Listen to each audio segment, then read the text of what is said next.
विधायक की बेटी पर फर्जी दिव्यांग सर्टिफिकेट का आरोप। नौकरी के नाम पर बड़ा सवाल, सर्टिफिकेट असली या नकली? एसओजी करेगी जांच। विधायक बोले, मुझे फंसाया जा रहा है।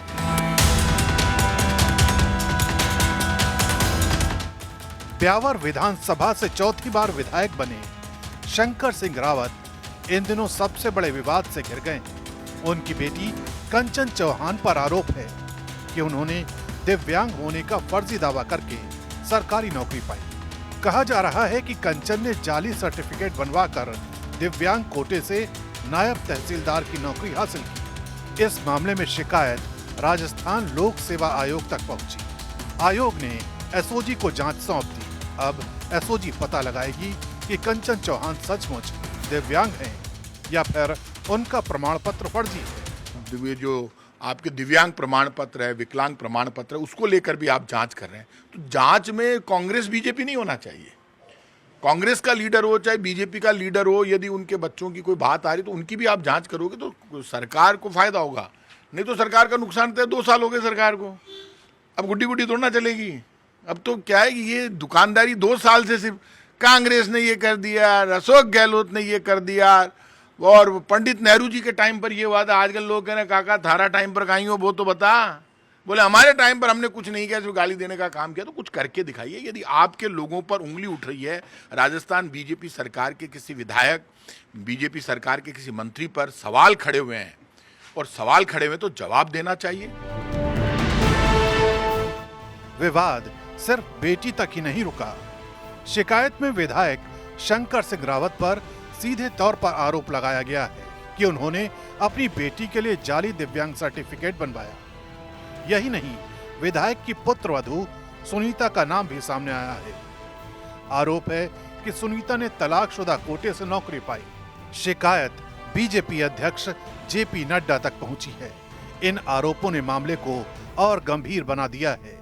खुद विधायक सामने आए और इसे साजिश बताया। हालांकि जांच के लिए भी हामी भरी। तो दूर रह करके मैं अपना काम कर रहा हूँ, अपना काम कर रहा हूँ। अब वो जो मेरी इनके साथ पारिवारिक को भी इनको परेशान करने के लिए, इसलिए मेरी बेटी का नाम, दूसरा नाम ला करके कि फर्जी सर्टिफिकेट है, फर्जी की जांच हो जाएगी। फर्जी सर्टिफिकेट का ये मामला अब नया नहीं है। हाल ही में एसओजी ने राजस्थान में नौकरी पाने वाले 29 अफसरों के दिव्यांग प्रमाण पत्र की जांच की। चौंकाने वाला खुलासा हुआ कि 24 के सर्टिफिकेट जाली हैं। इन पर मुकदमा दर्ज किया गया।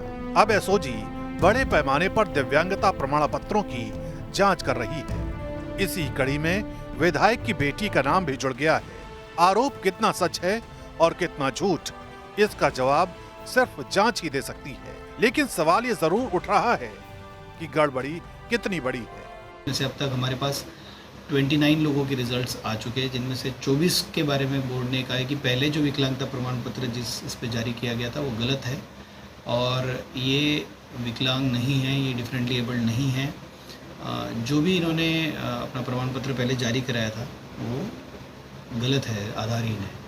अब हमारी जो जांच है वो इस पे शुरू होगी कि भाई ये प्रमाण पत्र जारी करने के पीछे किन किन लोगों का हाथ था, किन किन लोगों का इन्वॉल्वमेंट था, प्रोसेस फॉलो किया गया था, नहीं किया गया था, और जो भी इसमें दोषी पाए जाएंगे उनके विरुद्ध कार्रवाई। मेरी बेटी का नाम, दूसरा नाम लाकर फर्जी सर्टिफिकेट से नौकरी का ये विवाद विधायक की बेटी कंचन और पुत्रवधू सुनीता तक ही सीमित नहीं है। ये पूरा मुद्दा उस सिस्टम पर सवाल खड़े करता है जो ऐसे सर्टिफिकेट जारी करता है। क्या कंचन चौहान ने सचमुच जाली सर्टिफिकेट से नौकरी पाई या फिर आरोप सिर्फ राजनीति का हथियार है? एसओजी की जांच इस राज से पर्दा उठाएगी। लेकिन बड़ा सवाल यही है कि सरकारी नौकरियों में बैठे कितने अफसर असली हकदार हैं और कितने नकली दस्तावेजों के सहारे सरकारी कुर्सी पर बैठकर रोटियां तोड़ रहे हैं।